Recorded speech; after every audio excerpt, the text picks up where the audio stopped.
Oh, Londoners, poor dear sweet Londoners, you must be so sick of hearing the terms BRT, LRT, rapid transit, light rail, infrastructure, etc., etc. But before you tune out, I implore you to stay tuned in, because in the next few days, City Council will make its final call on what will be the biggest infrastructure project in the city's history, which kind of rapid transit system to build.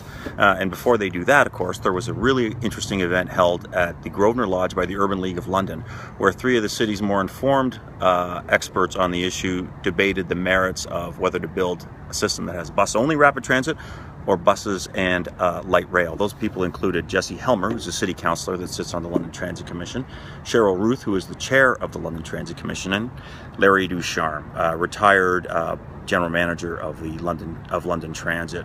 What I took away from the event was essentially that there are a lot of preconceived notions and misconceptions about rapid transit and which system is better. I can give you a couple of examples here.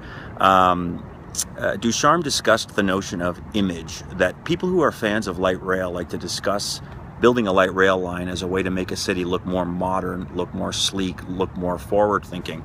His point was, well, what is an image, and what's a more important image? Having a nice-looking vehicle, or having a transit system that works efficiently, that works quickly, that works properly, and doesn't tick off its riders all the time? An interesting point. Jessie Hummer in his presentation tackled the notion that light rail is much more expensive than bus rapid transit.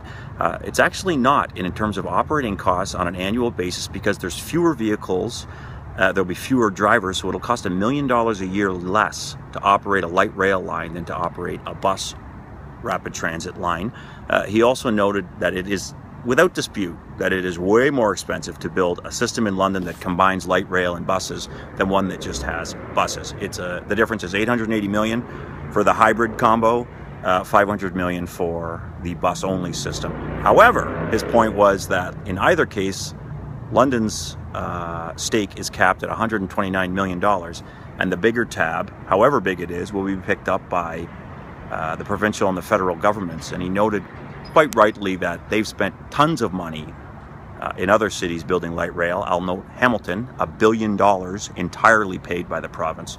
So why shouldn't London consider that themselves worthy of that same sort of investment? And again, his point being that the idea that it's way more expensive for London to build light rail is a bit of a misnomer, because really the tab is being picked up by Queen's Park and Ottawa.